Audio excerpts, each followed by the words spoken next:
So Matt, have you ever left a job? I have. Why'd you ask? Have your employees ever tried to eat you? I can't say they have. Andy, where are you going with this? Well, this is new and tasty, and it's been developed by Just Add Water, and it's published by Oddworld inhabitants. And Abe here, who's our little noddy head character, has recently left a job because his employees are trying to eat him and his race. So let's go into this game, and we'll learn a bit more about the story. So we're just gonna start from the start. I mean, I've played a bit of it already, just to get a feel. Now, this is a remake of a... Is it original titles on PlayStation 1? Yeah, this is a remake of the 1997 game Abe's Oddysee, and it's out on PS4 at the moment. And it's just come out on the 22nd in America and the 23rd in the UK. But let's have a quick look at the backstory.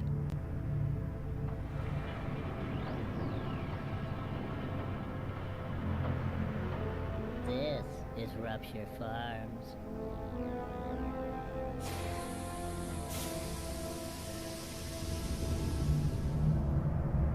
They say it's the biggest meat processing plant on Oddworld.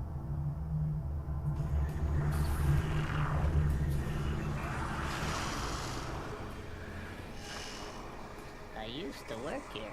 Well, I was really a slave, like all the others.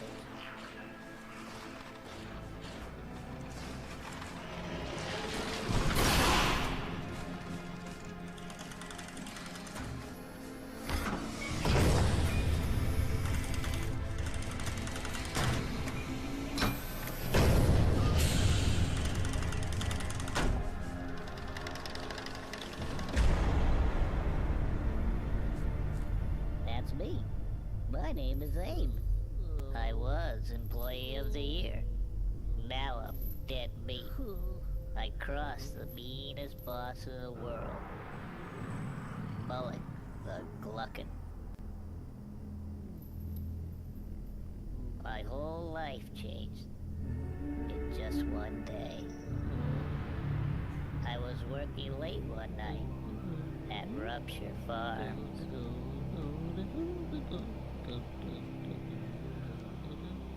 We used to make beach munchies. Until the beaches were through. We still made pearmite pies.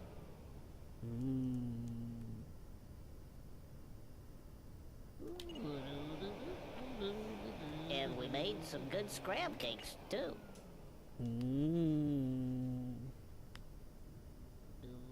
I thought I had a good job, but that was before I knew how we'd make new and tasty. I was still defined. The truth, it turned out. Now that would blow my mind. The Gluckins were scared, because profits were grim.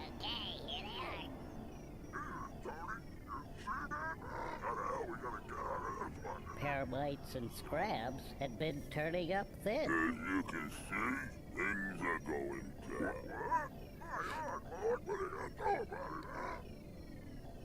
Watch. But Mullet was cool. Show him. He had a plan.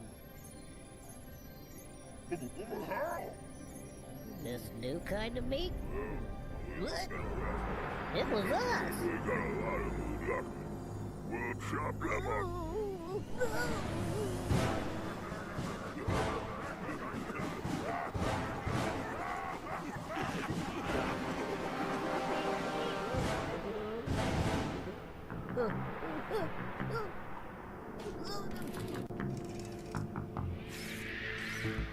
I just had to escape. I just had to be free, and I didn't even know I had a destiny. So, get me out of here!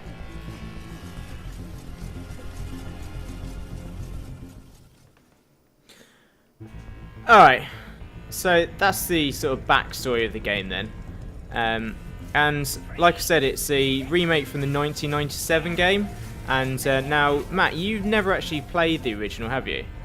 No, this was back in a time when I wasn't the frequent gamer that I am today. I'd heard of the game, I'm familiar with the look of the game, but I never actually experienced it firsthand. And I've got to say, that introduction was quite a sinister turn for what we're, to prepare us for.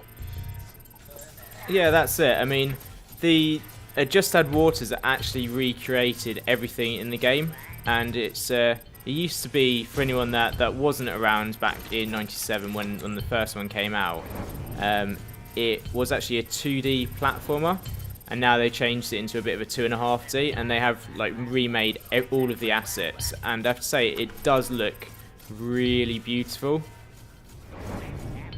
Now, the idea is that you're Abe then, and you've got to rescue all of the other employees of Rapture Farms, and by doing puzzles. I see. So what you're playing through right now, there is obviously this is, I take it, the initial campaign, the story mode. Is there any other kind of modes other than this? Is there any kind of cooperative aspects? Yeah, there is a co-op, and it seems to be a co-op. When you die, it's a part. You go on to the next person, and then they have a go until they die, and then you pass on controllers. Now, what you probably saw there is I actually possessed this Slig, this character. This is one of the enemies, and you can possess them in this game. When it went into Abe's Exodus, which was the other game in the series, you could actually possess more than just these guys, but it looks like they've kept with the actual roots and just made it so you can only possess this one type of creature. So can you jump from... So if I went to possess one of the enemies, could I jump from one enemy to another, or would I have to go back to Abe and then, No, you have to. You can possess one at a time, and then when you depossess it, they blow up like you saw him do just then. Now, what you'll notice is, as well, you can see this lever has got sort of red around it, and then there's, over here, there's some more red sort of blinking. Can you guess what happens if I pull that lever? It's going to do something to the others, like the guy who's cleaning the screen there, I'm presuming? Yeah, so I'm just going to move him out of the way because I don't want him to die. So if he was still on there, we'd pull this lever, and then he would bite the dust. And you can see up here, you've got employees 299, casualties 0, and escapees 0. Obviously, if he dies, escapees, not escapees, casualties goes up to 1. So is that something that's consistent throughout the game? Are you reminded of how many employees and casualties you have, or is that just at its beginning? Yeah, it's consistent throughout the whole game. Or at least it was in Abe's Oddysee, and from what I've played of this, it's still consistent throughout the game, and it does play a pivotal part in the storyline. So the idea is, you can see this sort of circle of birds here. If we chant, they'll run. It turns into a portal. Oh wow! And they can escape. And now, if we go back up, whoop. So essentially, your job is to basically help all of the other employees escape. And hopefully at the end of it, escape yourself, I'm guessing. Yeah, that's the general aim of the story. So you're trying to stop everyone from becoming the Glucken's lunch. Now, you can actually decide if you want to kill everyone, and that is a perfectly viable way to get through the story. Is there any consequences it does actually doing change that? the ending. Yeah. Definitely in the original game it changed the ending. I assume it's going to be the same in this one. So if somebody was thinking of purchasing this game and trying it out for themselves, would you recommend that they just kill everybody, or would you say that it's wiser to save everyone? It really, it's interesting to see both of the endings, and I'm sure if you went online you could go and see it, but it doesn't really affect the experience. I mean, sometimes it's fun just to kill them all. I mean, I found that quite fun. Now, I was going to say, one thing I've noticed is that there is no, in terms of a HUD display, in terms of like health bars or anything, it's basically stripped down. That all you can see on screen is, you know, the enemies, the level design, and your character. There's no interfaces. It seems they're in front of you. Yeah, I mean, back in the original game, you pretty much you got hit once and you died. Now they've actually added. If I press triangle here, you can see we've got some birds flying around the head.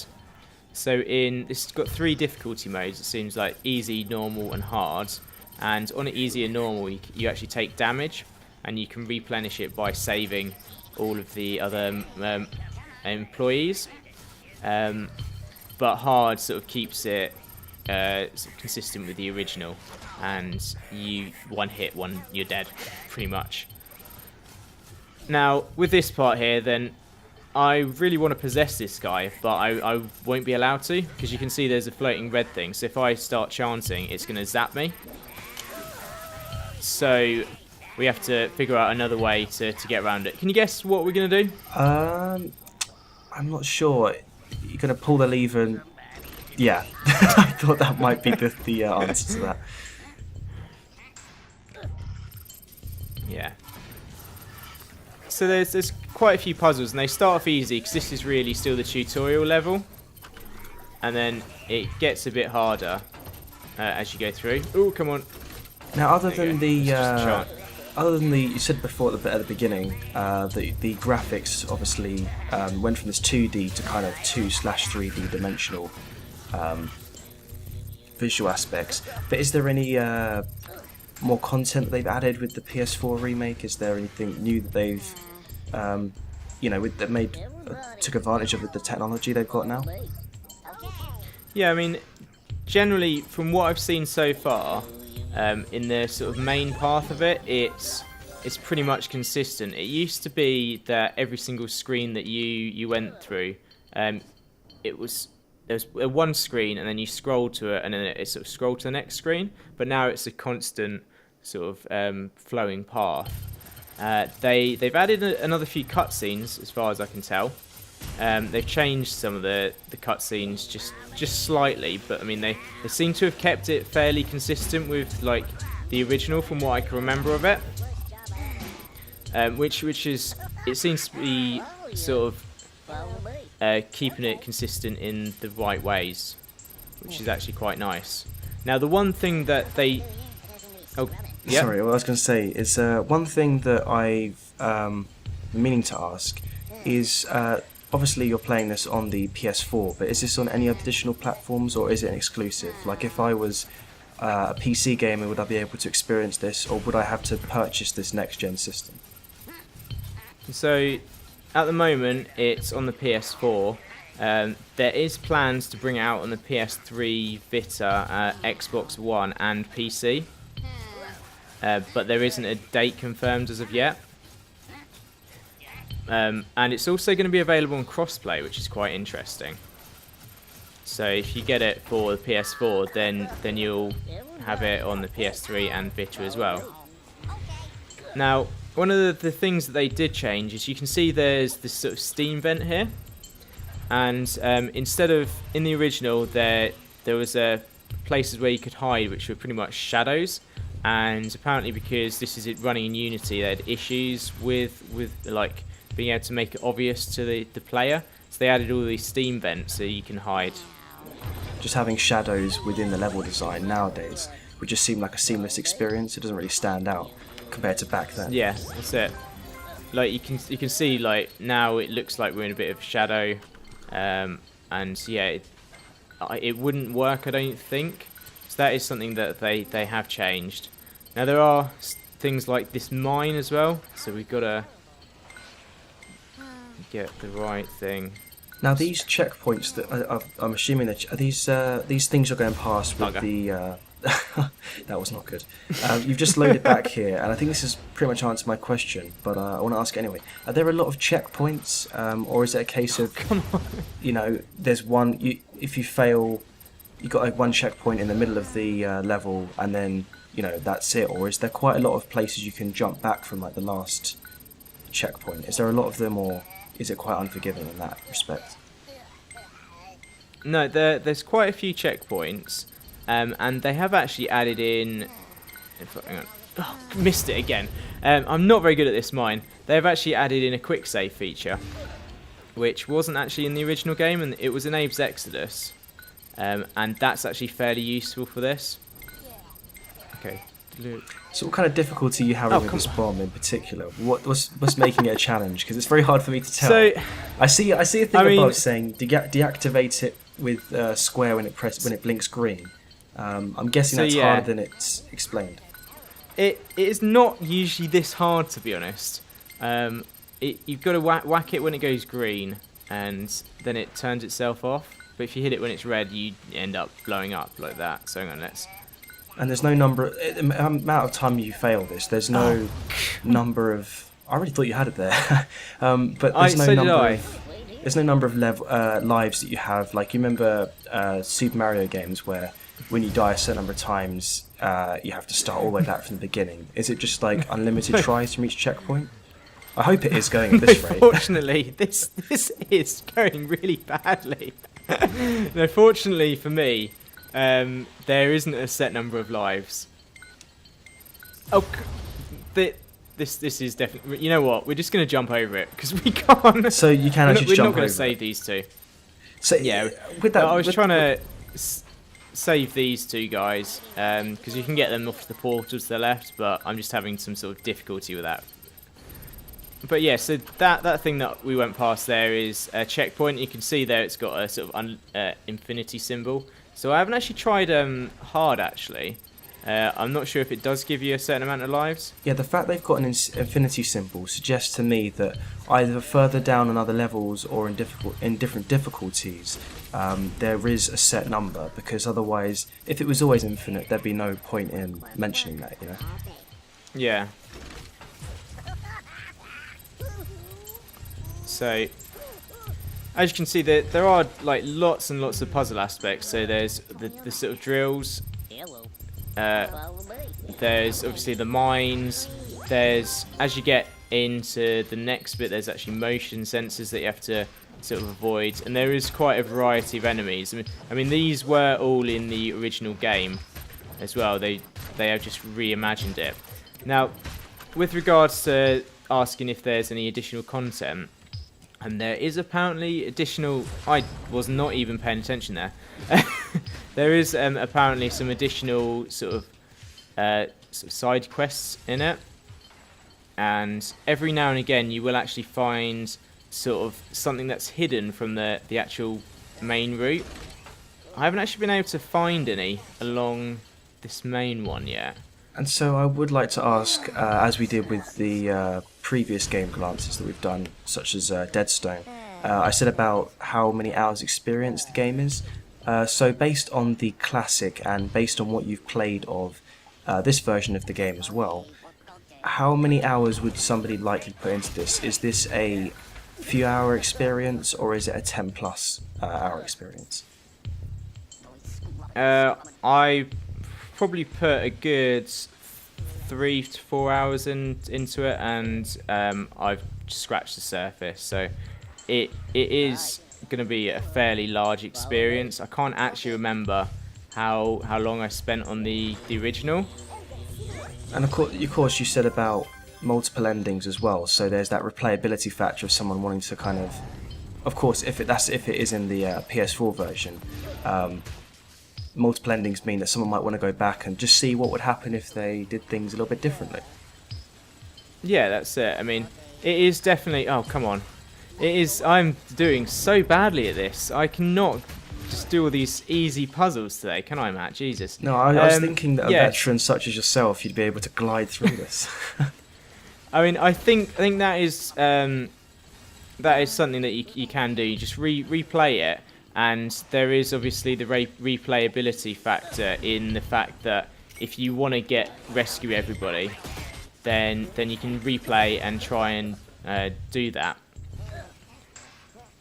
Yeah, so I feel like it is replayable, and there's just so much to sort of see in it. And one of the actual main things with the original game is the actual difficulty of it. And as you can see, like I've been failing over and over, and this is just the easy area.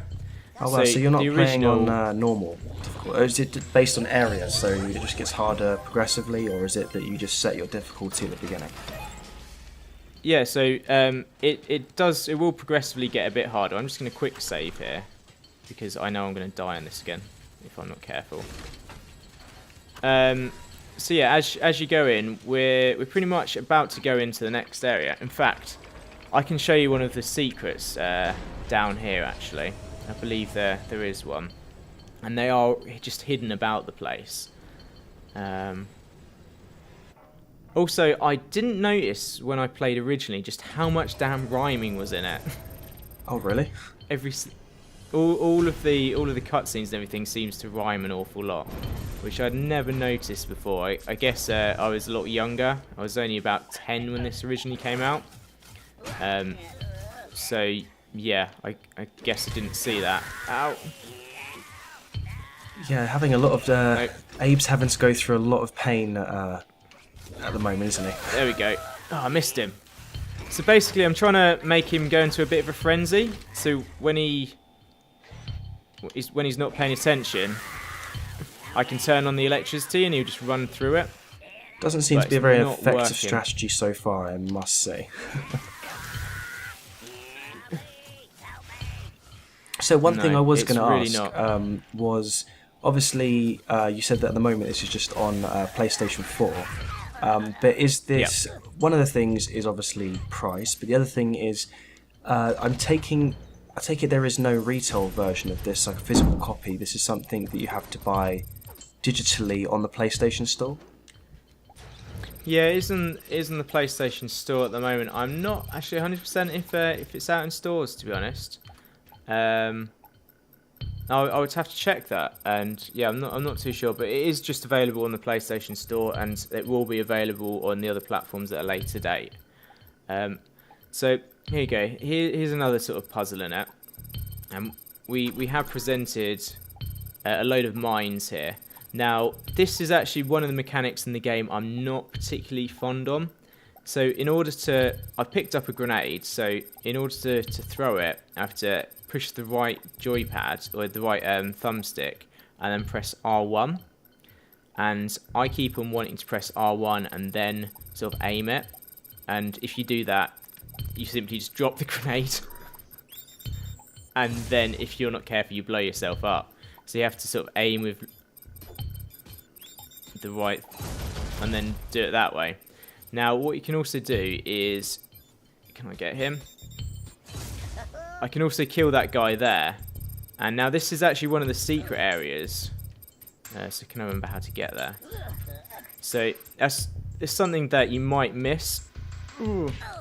No. I mean, you talking about weapons, the grenades brings up a good point. In terms of weapons and in terms of, for the most part, it is you have to think strategically about how you get past your enemies, and it is essentially a puzzle platformer type of game. But is there any, obviously you show the grenades there, is there any other weapons that are not passive things that are, like, I'm guessing you have no actual weapons you can aim and shoot at? It's grenades are probably the only offensive type of toolkit, or is there more? The only weapons that are available, there we go, are when you possess one of the sort of enemies and they've got a rifle. So here you go, here's something that has Death Trap written all over it. This is actually one of the secret areas, and I can tell that I'm not going to be able to do this first time. I'd say for a lot of people as well, you'd have to have a lot of patience for something like this, because if you're somebody who gets frustrated easily and you just give up it takes a lot of determination. And even though I never played this game back in those PlayStation 1 days, I did at the time play a lot of those kind of 2D platformers, and eventually when those 3D platforms came out, and I remember that helped me improve my patience with things, especially with games. But for some people, they might just give up. I mean, I think that's it. This definitely harks back to the olden days when games were hard and they were unforgiving in that respect. Oh, come on.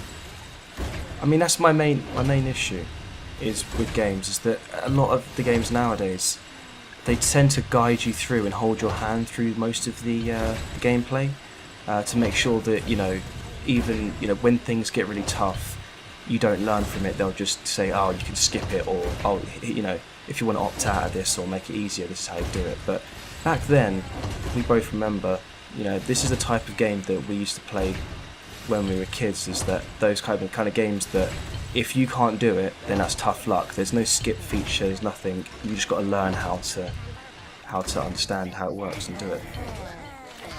Yeah, I mean, that is really it, and it is nice to actually see them bringing out or redesigning all of these games. I mean, it's a bit of a shame that this is the first game that I actually would actively play on my PlayStation 4, and it came out back in the day. But yeah, so that's one of the secret areas. And what we'll do is we'll quickly show you one of the other cutscenes, and then I think we'll leave it there. And if you do want to play it, then we'll tell you the details after the next. Of course, cutscene. I think before we get to that final part, maybe just give people, and obviously you mentioned platform and retail and physical digital copies. What kind of price are we looking at here? Is this going to be quite expensive? Obviously expensive is a loose term, but is this a £10 game, £5, or is it a full priced? Yeah, so at the moment it is £17.99 or $29.99. So it's a fair price, I feel. So this cutscene actually is slightly different to the one that was in the original, from what I can remember. But it's still it's still in this sort of same theme, and it's just got a bit of comedy about it, like the original one did. But I think that's possible because of the sort of technology that's about these days with the games. So yeah, this is it's obviously the stockyards. And this is where you actually notice... Oh god, I've messed this one up. Oh, he's gonna die. This is where we find another enemy in the game, and also some more of the puzzle aspects. So we have here sort of motion detecting grids.